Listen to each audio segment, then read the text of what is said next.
Bismillahirrahmanirrahim. Assalamualaikum warahmatullahi wabarakatuh. Selamat pagi Bu. Selamat pagi dok. Perkenalkan, saya Dr. Fatia yang bertugas di klinik Pasundan pada pagi hari ini. Sebelumnya saya izin untuk mengonfirmasi identitas Ibu terlebih dahulu. Untuk nama lengkapnya dengan Ibu siapa? Kami dok. Bu Fani, usianya berapa tahun Bu? 30 tahun. 30 tahun. Untuk alamatnya? Di Jalan Sumatera.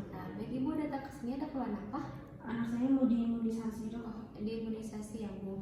Untuk imunisasi ini untuk identitas anak Ibu saya konfirm lebih lanjut ya Bu. Untuk nama lengkapnya adiknya dengan namanya siapa? Fatia Fasya dok. Fatia Pasha. Untuk adik Fatia ini usianya berapa tahun Bu atau tanggal lahirnya? 12 Mei 2025. 12 Mei 2025. Untuk jenis kelaminnya? Perempuan. Untuk alamatnya Bu? Di Jalan Sumatera. Dan Sumatera. Ya baik ya Ibu. Nah, kalau begitu saya izin menanyakan riwayat kelahiran dari adik Fatia Pasha ini. Untuk lahirnya waktu itu apakah prematur atau tidak Bu? Normal dok. Normal. Untuk persalinannya juga normal apa tidak Bu?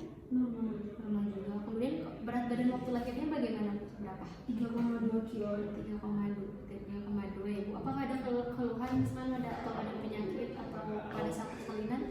Gak ada dok. Tidak ada. Punten Bu, ini anak yang keberapa ya? Yang pertama dok. Anak pertama. Kemudian dari Fatia Pasha ini sebelum datang ke sini apakah ada riwayat penyakit ataupun pengobatan yang lama gitu atas rumah sakit? Tidak dok. Tidak ada. Baik Ibu, jadi kan tadi anak ini akan melakukan pemberian vaksin untuk imunisasi ya Bu. Nah mungkin sebelumnya saya menanyakan terlebih dahulu kondisi anak Ibu ini dalam beberapa hari kebelakang apakah ada batuk atau pilek, Tidak ada dok. diare atau muntah-muntah? Tidak juga.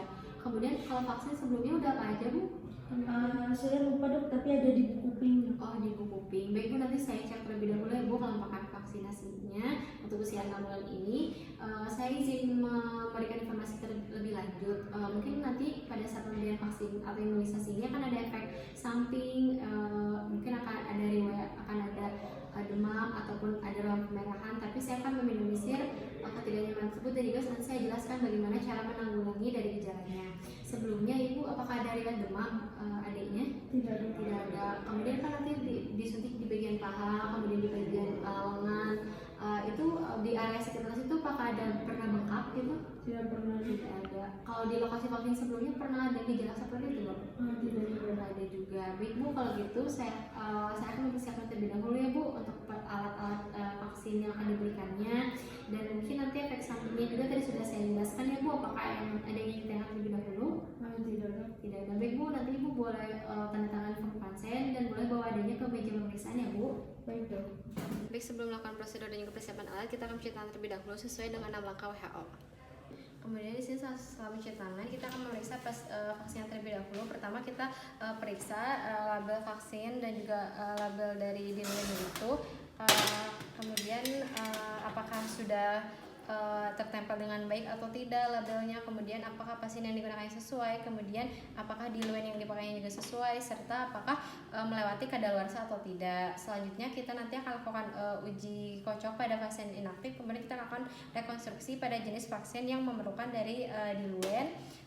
Dan pastikan terlebih dahulu bahwa vaksin dan diluennya itu yang dibutuhkan itu sesuai yang dibutuhkan oleh pasien. Di sini saya akan menyiapkan terlebih dahulu vaksinnya atau melakukan rekonstruksi dari vaksinnya, yaitu pada jenis vaksin yang memerlukan diluen. Pertama kita akan siapkan spuit berukuran 10 cc.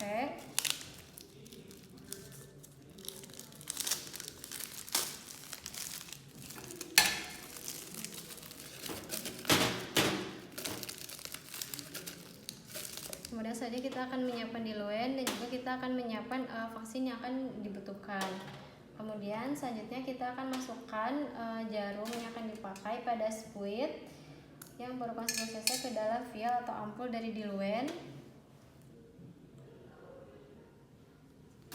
Kemudian kita akan tarik seluruh cairan diluennya dan kita akan masukkan jarum spuit diluen ke dalam vial vaksin.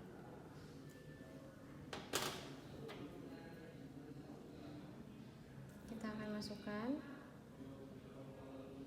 seluruh cairannya dan dorong cairan di luar masuk ke dalam vial hingga habis. Kemudian setelah itu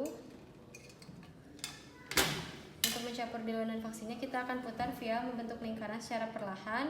Kemudian kita akan simpan vaksin di yang sudah direkonstruksi di tempat yang bersih dan tidak terpapar oleh matahari. Selain tidak terpapar matahari dan juga yang tertata pada alas styrofoam ataupun pada tempat yang datar. Kemudian kita buang ampul ataupun vial yang sudah tidak dibutuhkan. Pertama-tama kita akan membuka segel dari aluminium pada vial vaksinnya. Kemudian kita akan buka penutup karet pada vial vaksinnya. Kemudian kita akan pasangkan penetes vaksin atau vaksin Dopplernya. Kita akan pasangkan. Kemudian kita akan simpan di tempat yang bersih, tidak terpapar matahari dan terletak pada alas styrofoam ataupun tempat yang datar. Selanjutnya kita akan mengambil vaksin dari vialnya atau yang akan diberikan melalui rute injeksi. Pertama-tama kita akan siapkan spet dan juga jarum dengan ukuran yang sesuai untuk vaksin. Kemudian kita akan disinfeksi bagian karet pada vialnya itu menggunakan alkohol swab.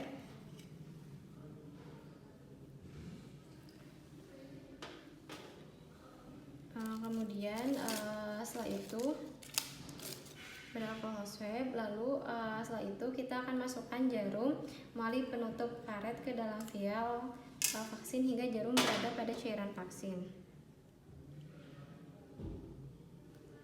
Kita akan ambil, kemudian kita tarik vaksin masuk ke dalam suit. Nah, kita keluarkan. Kemudian dan kita pastikan bahwa tidak ada udara yang masih tertinggal. Kemudian kita tutup kembali, lalu kita ganti dari jarumnya. Alhamdulillah persiapan telah selesai. Kita akan lakukan pemberian vaksin kepada bayinya. Baik, selanjutnya kita akan lakukan pemberian vaksin BCG atau yang pertama-tama kita akan injeksi terlebih dahulu intradermal pada lengan atas atau di area deltoid kanannya. Untuk prosedurnya kita akan posisikan bayi itu tidur miring ke arah kiri dan bebaskan pakaian dari daerah bahu dan juga lengan kanannya. Kemudian pastikan kepala bayinya itu disangga dengan lengan menempel pada sisi tubuh agar bayinya tidak banyak bergerak saat prosedur. Kemudian kita akan bersihkan area injeksi menggunakan kapas kering. Kemudian kita akan bersihkan area injeksi menggunakan kapas kering. Kemudian kita akan pegang speed dengan tangan kanan. Kita akan pegang speed dengan tangan kanan dan posisi bevel dan jarum itu menghadap ke atas. Kemudian kita regangkan kulit mendatar menggunakan ibu jari dan juga jari telunjuk. Kemudian kita lakukan prosedur pemberian vaksinnya. Selanjutnya kita lakukan hal yang sama, kita regangkan kulit mendatar menggunakan ibu jari dan juga jari telunjuk. Kita akan letakkan jarum dan spetnya itu mendatar, suntikan vaksin secara intrakutan pada kulit bayi.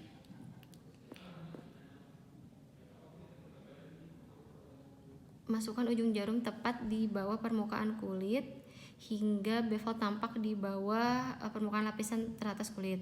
Pastikan jarumnya itu mendatar, bevelnya menghadap ke atas dan jangan dorong terlalu jauh atau jangan sampai sekutan.